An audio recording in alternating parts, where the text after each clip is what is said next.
Hi, my name is Pastor Ki-Yong Lee from Las Vegas, Nevada. I served at the Agams Korean Church over 6 years. 저는 라스베가스 네바다의 이기용 목사입니다. 저는 겨자씨 하늘연합감리교회를 6년간 섬겼습니다. 지금으로부터 약 130년 전에 저희 할아버지의 사형제 중에 바로 위 형님이 미국 감리교회 선교사로부터 복음을 받고 예수를 믿어 신학을 공부하고 목사가 되었습니다. 그 후로 우리 가문은 나의 그랜선까지 5대를 이어서 감리교인이 되었고 20명의 목사가 배출되었습니다. 내가 태어날 무렵 한국에는 아들을 선호하는 시절이었습니다. 그런데 우리 집은 내 위로 5명의 누님이 태어났습니다. 아버지는 아들이 태어나기를 간절히 바라면서 우리 어머니가 저를 임신했을 때 이렇게 서원 기도를 하셨다고 합니다. 아들을 주시면 하나님께 바치겠습니다. 그렇게 서원 기도를 드리고 아들이 태어났는데 그게 바로 저였습니다.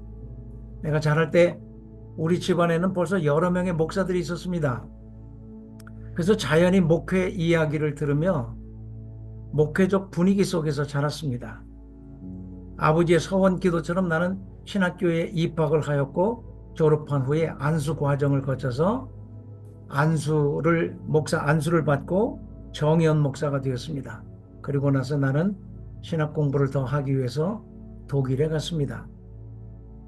독일에서 공부를 하던 중 연합감리교회 서부지역 감독님과 한인 선교 감리사님으로부터 초청을 받아서 미국에 와서 교단의 선교 정책에 따라서 투싼에서 개척교회를 시작했습니다.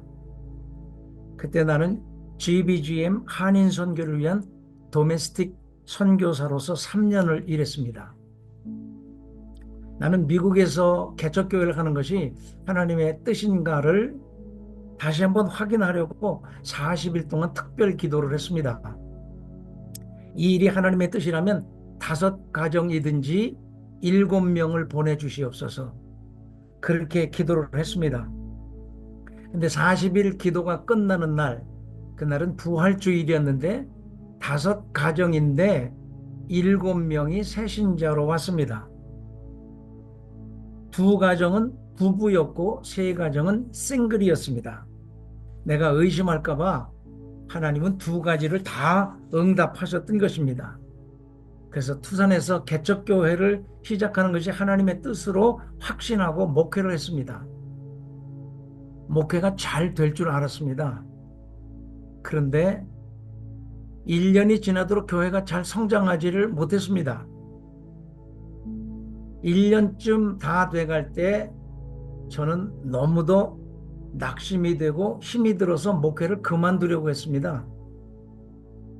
그해 1994년 가을에서 겨울이 시작되는 때에 빅베어 산장에서 월요일부터 목요일까지 3박 4일 동안 열리는 트레스디아스라고 하는 영성훈련에 참여하게 됐습니다. 하나님을 만나고 싶었습니다.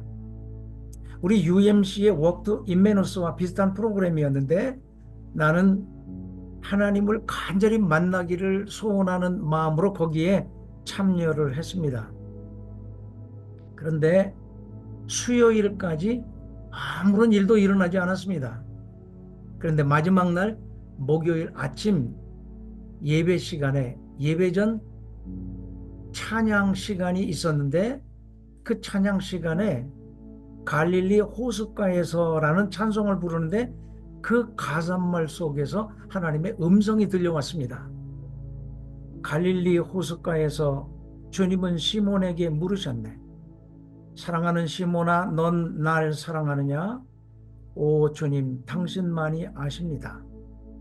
그 가사말 속에서 주님은 나에게 물으셨습니다. 사랑하는 이 목사야, 너는 나를 사랑하느냐? 그때 저는 아무 말도 하지 못하고 그저 울기만 했습니다. 눈물이 흐르는데 주님은 반복해서 말씀을 하십니다. 넌 날 사랑하느냐? 나는 베드로처럼 주님이 아십니다. 라고 대답하였습니다. 그러면 투산으로 내려가 내 양을 먹이라. 라고 하셨습니다. 거기서 나는 하나님의 음성을 듣고 투산으로 내려가 다시 목회를 했습니다. 그 후로 투산교회가 서부 지역에서 한인 개척교회 중에서 가장 모범적인 교회로 성장을 했습니다. 그 후로 나는 투산에서 18년 6개월 동안 목회를 했고, 피닉스에서 7년, 그리고 라스베가스에서 6년을 목회하고 은퇴를 하게 되었습니다.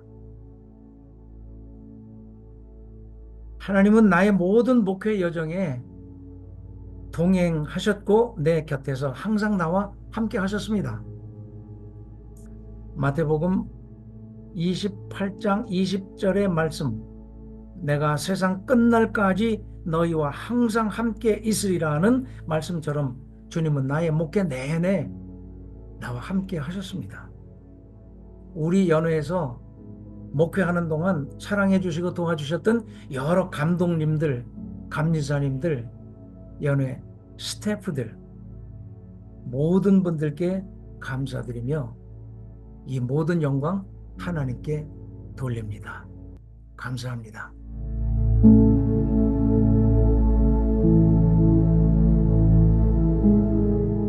So, I'm Fred Steinberg. I'm out at Gold Canyon United Methodist Church. Been there 28 years. Don't tell the bishop. Of course, I think he knows. And this is what I'm going to do in my retirement. So, my unique calling really begins when I was very young. I was given up by my birth mom at about age 2, went into foster homes, and then was adopted at age 6. And when I was adopted into a Methodist family, and my mom dragged me to church. So I went to church because she dragged me to church.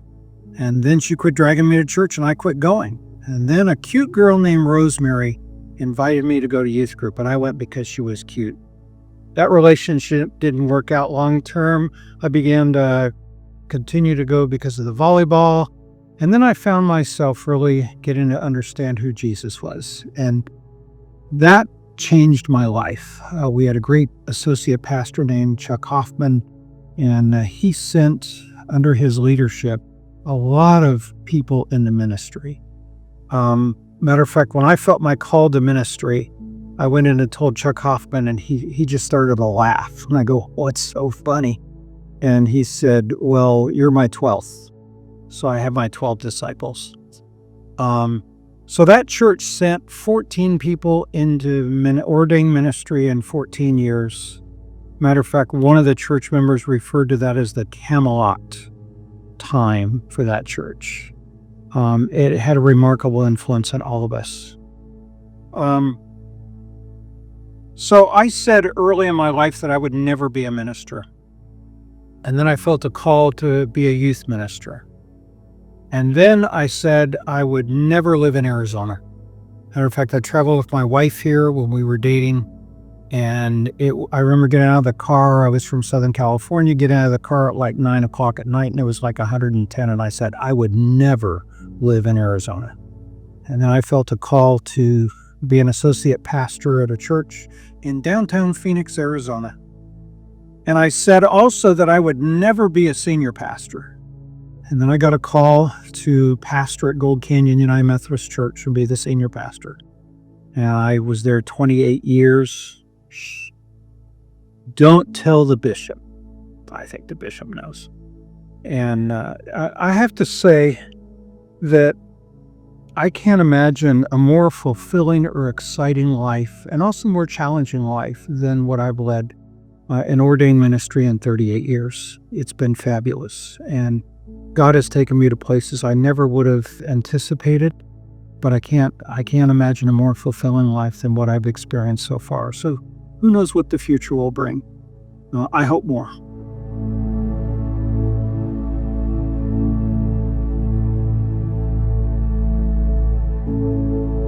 Hello, I'm Reverend Gary Kennedy. I'm currently serving at Willowbrook United Methodist Church.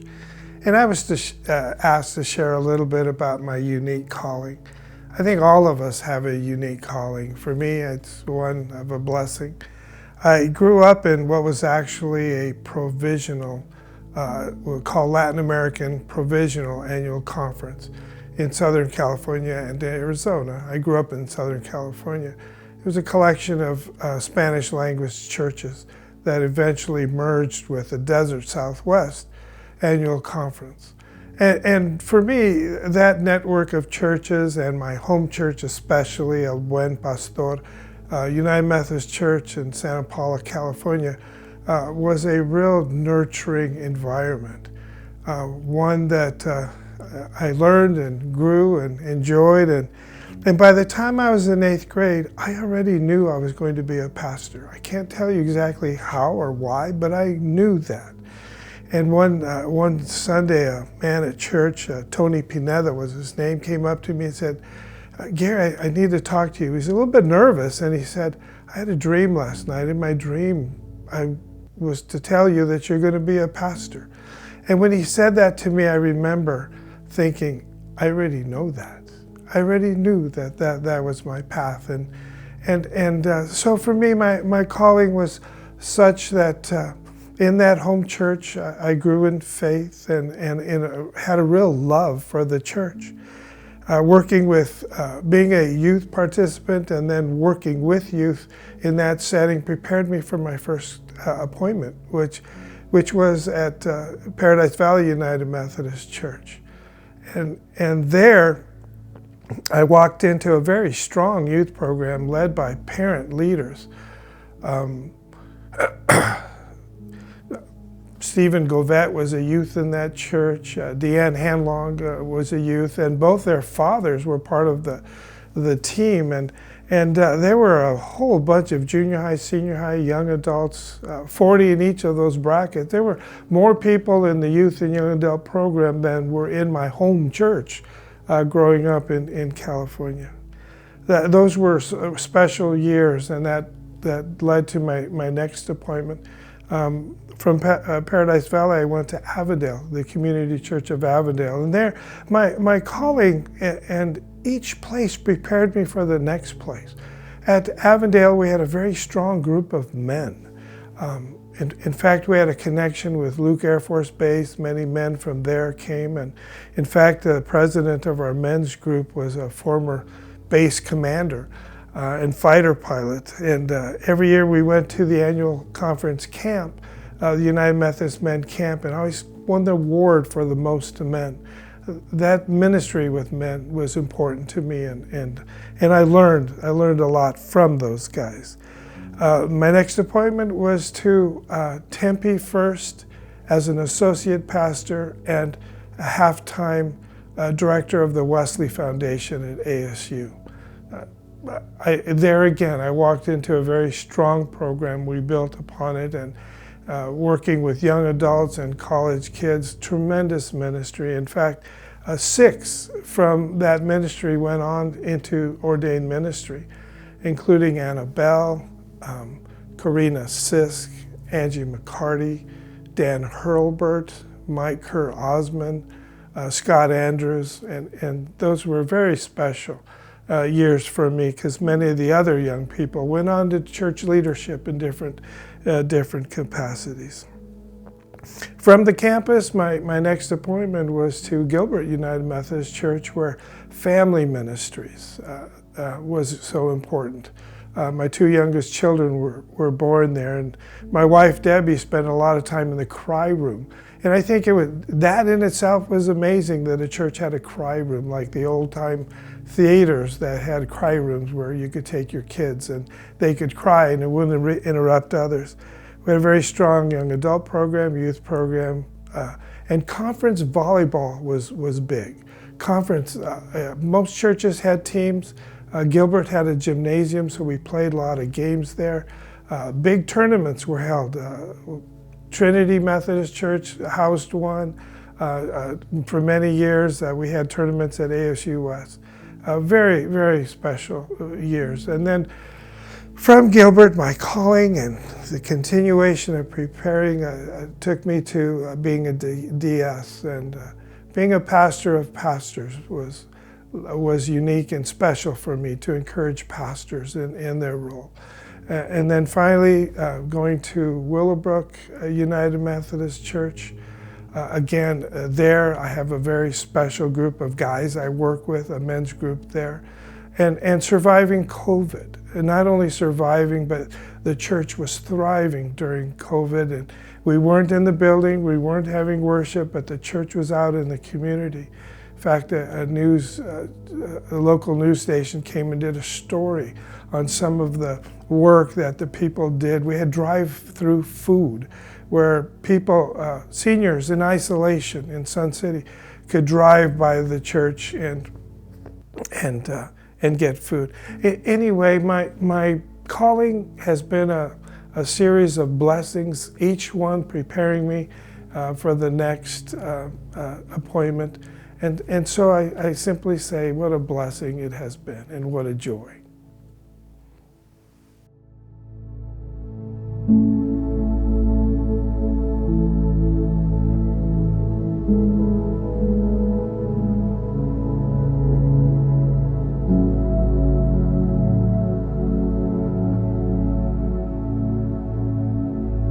우선 잠을 실컷 자고 싶습니다. 모든 한인교회는 새벽 기도회를 하는데 목사는 매일 새벽 4시에 일어나서 준비를 하고 교회 가서 새벽 기도회를 인도합니다. 은퇴하면 새벽 기도회를 인도하지 않으니 잠을 실컷 자고 싶습니다. 다음으로 여행을 하고 싶습니다. 한국에 가서 한국을 여행하면서 맛집을 투어하고 싶습니다. 이제 K푸드이 세계적으로 많이 알려졌는데 한국 음식이 정말 맛있습니다. 그 다음에 조카들이 살고 있는 독일도 가보고 전에 여행했던 유럽 여러 곳을 여행하려고 계획을 합니다. 그리고 앞으로 성경을 더 많이 읽고 그리고 못다 했던 공부도 할 계획입니다. 감사합니다. So what are we going to do in retirement? One thing I'm going to do is figure out what my wife has been doing for the last 3 years in retirement. But we're certainly going to do a lot more traveling. We're going to travel internationally. We've already traveled quite a few places, but we just love to explore. And then we're going to travel across the United States in the vehicle I'm sitting in actually right now. So we're looking forward to that. Hopefully one day I also hope to start a home church on our driveway. There's a whole layout of how to do that, and I'd love to try that and experiment and see what happens with it. So we're looking forward to that. And well, that's all at this point.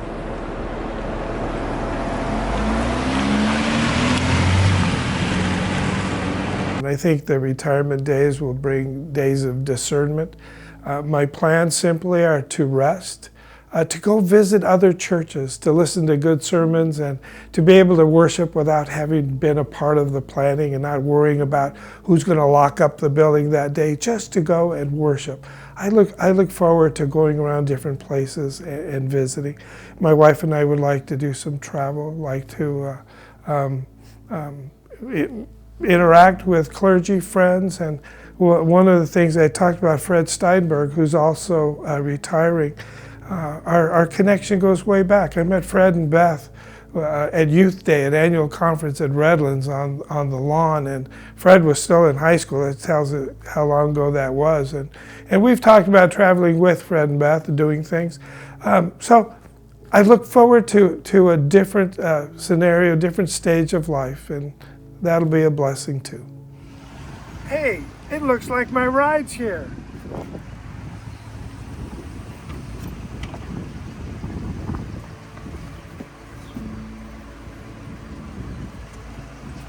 So Fred, it doesn't look that big in here. Where did Debbie and I sleep? Maybe on the floor. There's really only room for Beth and I, so Beth and me. Oh, well, shoot.